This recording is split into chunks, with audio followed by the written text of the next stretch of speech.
Thank you and welcome to the show today. The topic this morning is Dr. Martin Luther King Jr. at the 21st century.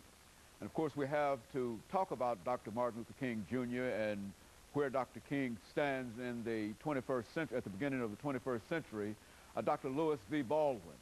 Dr. Baldwin is a professor of religious studies at Vanderbilt University.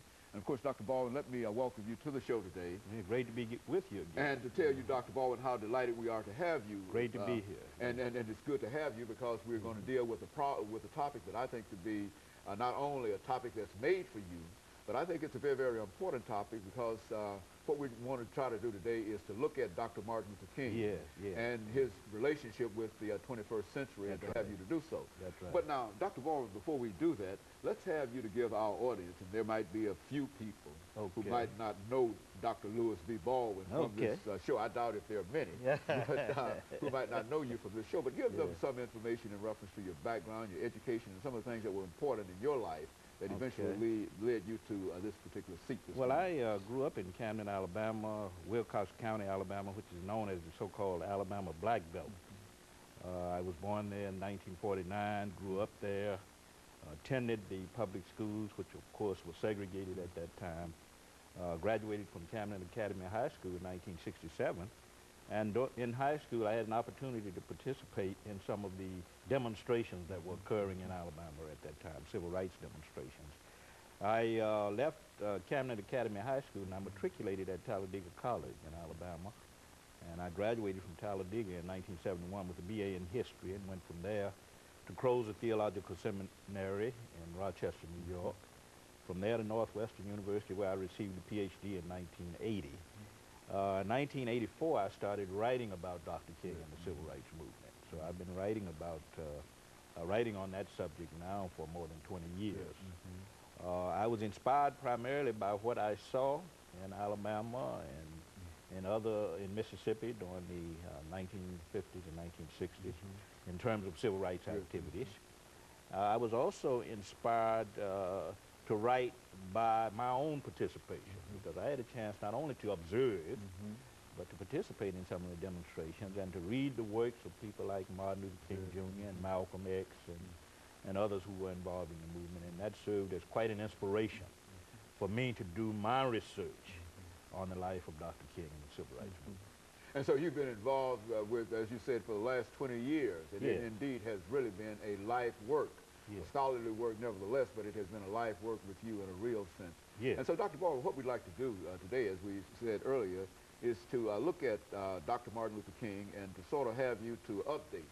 As we said before, we still believe that the classic in terms of Dr. Martin Luther King is the piece that you gave us back in 1997 called Martin Luther King. You see, and I don't think that we can top that. But nevertheless, much has happened since then, and of course you've been with us on a number of occasions. But this should give you an opportunity to talk about Dr. King and why he's significant for this particular century. I'd like to talk about King on two levels. First, in terms of his meaningfulness for our times, and then to talk about where the scholarship is going on Dr. King in the 21st century. I always think, as I'm writing 4 books on Dr. King now, some of which are collaborative efforts. I'm working with other scholars. But we all move from the premise that Dr. King is indeed meaningful for the 21st century because many of the issues he tried to address, or many of the issues he addressed in the 1950s and 60s are still with us. The issue of race has not been resolved. Dr. King, as you well know, saw race as one of the great barriers to human community. And we are still addressing that particular issue. We are addressing the issue of poverty. And I think the recent tragedy in New Orleans highlighted in a very serious way the problem of poverty, of classism, of economic inequality in this country. And Dr. King always said that another major barrier to human community is poverty and economic injustice. And I think we're still dealing with this whole issue of what Dr. King once called the haves and the have-nots. And this growing gap, these growing disparities between those who have and those who do not have. But I think the problem of poverty has gotten, in some ways, even worse since his time. When you look at the problem of homelessness, for an example, So I think his ideas about how to deal with poverty are relevant today, and also when it comes to the issue of war. We talk a lot in this country about creating a culture of peace, a culture of life, but Dr. King was about that. This is what his whole nonviolent philosophy was about. This is what the nonviolent crusades he led in the streets were about. He was about creating a culture of peace, about creating a culture of life, what he called the beloved community.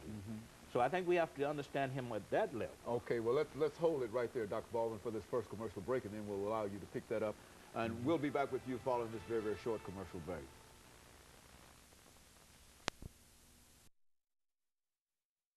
The topic is Dr. Martin